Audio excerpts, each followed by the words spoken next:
RBI ने एक bank की लगभग 26 ब्रांच बंद कर दी है, उससे पैसा नहीं निकाला जा सकता। उसके बाद की तस्वीर देखिए, अगली तस्वीर, बैंक के बाहर ग्राहकों की भीड़ लग गई, जमघट लग गया, सैकड़ों हजारों ग्राहक पहुंच गए बैंक के बाहर लाइन लगाकर। ये आप देख रहे हैं, लोगों की भारी भीड़ आपको नजर आ रही है चारों तरफ। ताला लगा है, बैंक के बगल में एटीएम है जो सर्विस में नहीं है, उसमें कैश ही नहीं बचा है। देखिए जरा, बैंक पर बैन और लाखों लोग बेचैन हैं। एटीएम बंद है, बैंक बंद है, कहीं से पैसा नहीं निकाला जा सकता, पूरी तरह से ताला लगा दिया, एटीएम आउट ऑफ सर्विस हो गया।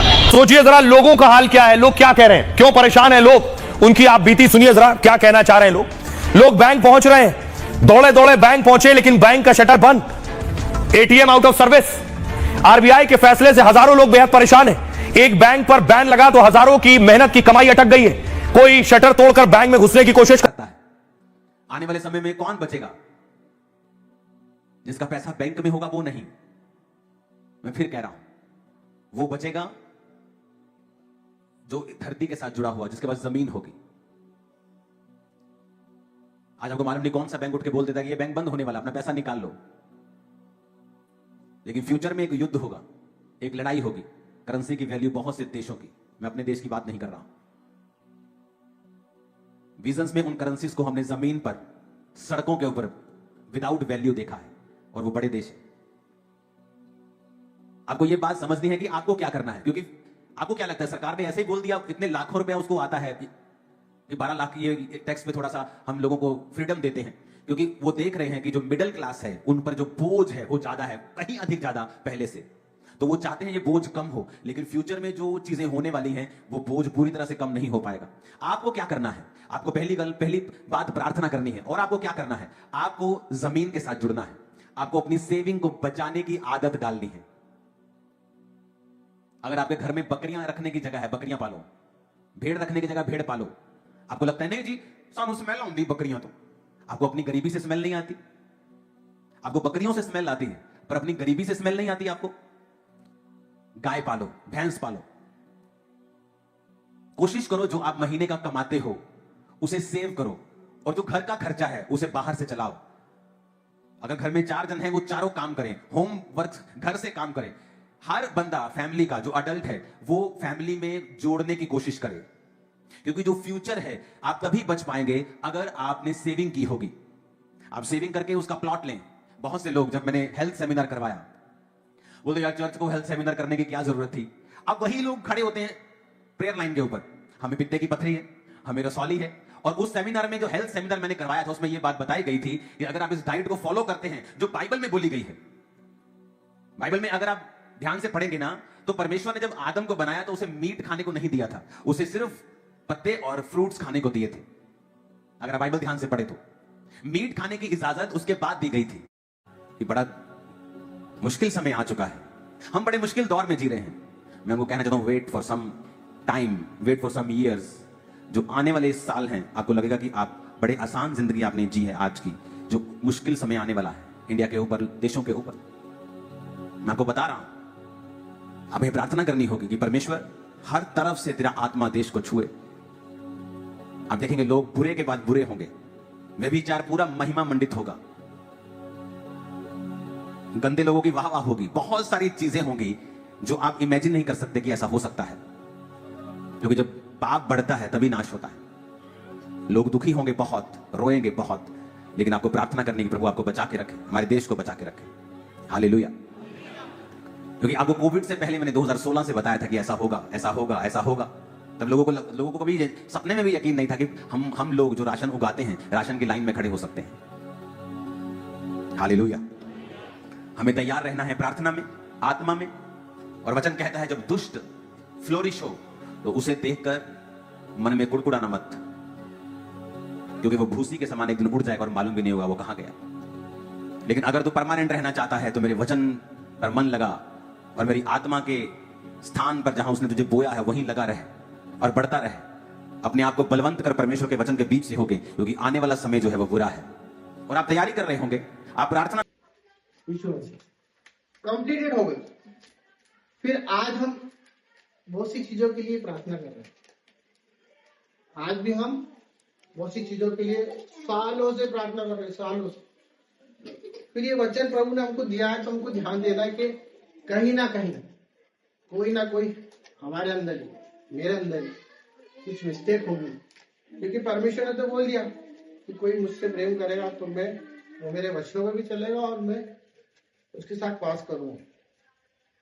तो वो जो क्यों है ना, वो हमको खटता है, विशेषकर मुझे।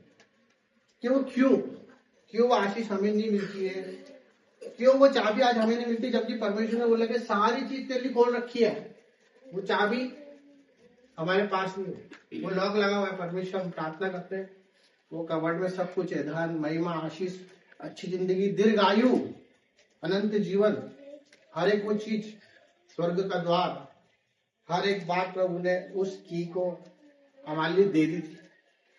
आज हम देखेंगे वो प्रतिज्ञा देने के बाद भी वो क्यों, वो चाबी हमारे पास नहीं है। मैं आशा करता हूँ कि परमेश्वर आज इस वचन के द्वारा वो की हमको मिल जाए, हमारे सवालों का जवाब मिल जाए और हम वो दुनिया की तरह न रहे और हम परमेश्वर के प्रेम को जान लें। पर उससे पहले हमें अपने आप से कुछ बातें करनी है, क्योंकि जरूरी है कि वचन की तरफ ध्यान दें, अपने आप को जांचे। क्या केवल यीशु का नाम लेना ही सब कुछ होता है?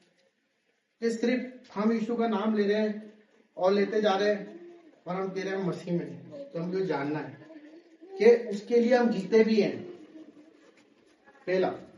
दूसरा हमें देखना है कि मसीह का प्रेम मुझ में दिखता है कि नहीं दिखता है। तीसरा हमको देखना है क्या मेरे शब्दों से मसीह को महिमा मिलती है कि नहीं। कि मैं उससे सिर्फ प्रेम करता हूं तो ये शब्दों से करता हूं कि हाँ प्रभु आपसे बहुत प्यार करता हूं, पर मेरी सोच तो प्यार ही नहीं करती। और हमको ये देखना पड़ेगा कि जब हम आईना देखते हैं, अपने भीतर देखते हैं, तो हम उसको दिखाई देते हैं कि नहीं, हमारे हृदय में वो दिखता है कि नहीं दिखता है। तो कुछ वचनों को हम देखेंगे, क्योंकि ये सब चीजें इसलिए है क्योंकि परमेश्वर ने हमसे प्रेम किया। उसने वचन बोला कि जो मुझसे प्रेम करता है वो मेरे वचन को भी मानेगा, मेरा पिता भी उससे प्रेम करेगा। प्रेम ऐसी चीज होती है जो हर एक चीज दे देती है, निस्वार्थ। मेरा बर्थडे था, मेरे भाई बहनों ने मुझे सब कुछ दिया, दिल खोल के प्रेम से दिया, है ना। वो प्रेम जो वापस नहीं लेता है। तो परमेश्वर ने सारी आशीष दे दी, फिर हमको क्यों नहीं मिल रही? तो हम भजन संहिता 118 उसका 8वां वचन पढ़ते हैं। भजन संहिता 18 यहोवा की शरण लेनी मनुष्य पर भरोसा रखने से उत्तम है। हालेलुया। परमेश्वर का वचन ये कह रहा है कि यहोवा का शरण लेना अच्छा है मनुष्य पर भरोसा रखने से। क्योंकि मनुष्य परमेश्वर ने बनाया, वो जानता है कि मनुष्य क्या है। मनुष्य पलट सकता है, परमेश्वर कभी नहीं पलट। तो वो ये कहता है कि हम उसके जीवन में उसके शरण में रहते हैं कि जब हमें कुछ भी चीज की नीड्स होती है, कुछ भी चीज की हमको कम, तुरंत मनुष्य की शरण में चले जाते हैं, मनुष्य पर भरोसा कर लेते हैं कि ये हमारे लिए करेगा। परमेश्वर तो न जाने कब करे, पर हम पहले उससे बात कर ले, इससे बात कर ले, उससे परमेश्वर से हम बात नहीं करते। तो हमको ये देखना पड़ेगा कि जब उससे शरण हम उसके पास लेंगे तो परमेश्वर अपने लिए हर एक वो चीज कर सकता है। आज उसने वादा किया कि तुम प्रतीति कर लो, जो तुमको चाहिए ना तुम प्रतीति कर लो, वो सब कुछ तुम्हारे लिए हो जाएगा। तो क्या हम जो जीवन जी रहे उसमें हमको देखना है कि बहुत से लोग हमारे आसपास भी हैं, हम चर्च जाते हैं, हम सब कुछ करते हैं, आराधना करते हैं, हर एक बात करते हैं, और हम देखें कि हमारे आसपास वाले लोग भी वैसा ही कर रहे हैं, पर हमारे जीवन का आकार वैसा का वैसा ही है जैसा आज से 5 साल पहले था, जैसा आज से 10 साल पहले हम वहीं के वहीं खड़े हैं। हम किसी चीज के लिए दुआ कर रहे हैं, वो दुआ हमारी हो ही नहीं रही, तो हमें पता लगेगा कि हम क्या मानो किसी मनुष्य के अधीन तो नहीं है, कहीं ऐसा तो नहीं हम किसी पर्टिकुलर सब्जेक्ट के ऊपर टिक गए, क्योंकि परमेश्वर तो देने के लिए बैठा है। जब उसने बोला कि सब कुछ मैं दे दूंगा, तो देने के लिए बैठा है, फिर भी हम लोग आते हैं, अपना सब कुछ करते हैं, तो वहां पे हमको जांचना है कि हम सच में यीशु मसीह के लिए आए कि नहीं। हम कहीं ऐसा तो किसी को इम्प्रेस करना है, बुरा मत मानना, परमेश्वर वचन में लिखा है, ठीक बोलो। हम आगे देखते हैं तीतुस 1:16।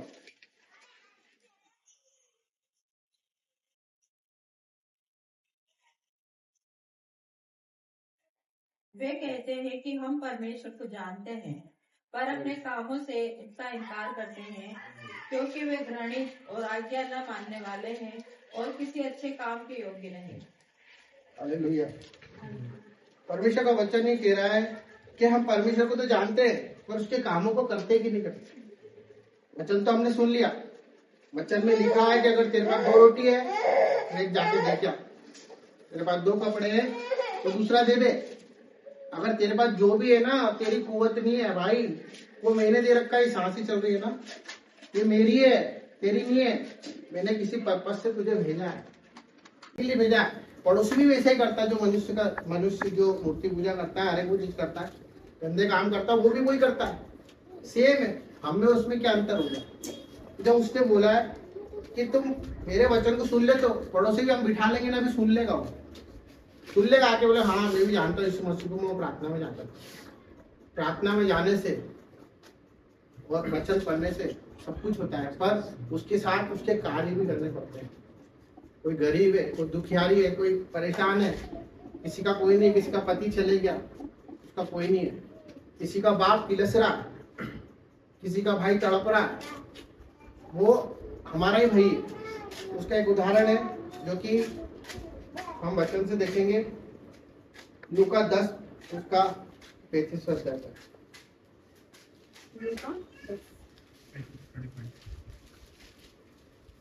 दूसरे दिन उसने 2 दिनार निकाल कर, हाँ यही है उसका 30 से 35 तक। यीशु ने उत्तर दिया, एक मनुष्य यरूशलेम से यरीहो को जा रहा था कि डाकुओं ने घेर कर उसके कपड़े उतार लिए और मार पीट कर उसे अधमरा छोड़ चले गए।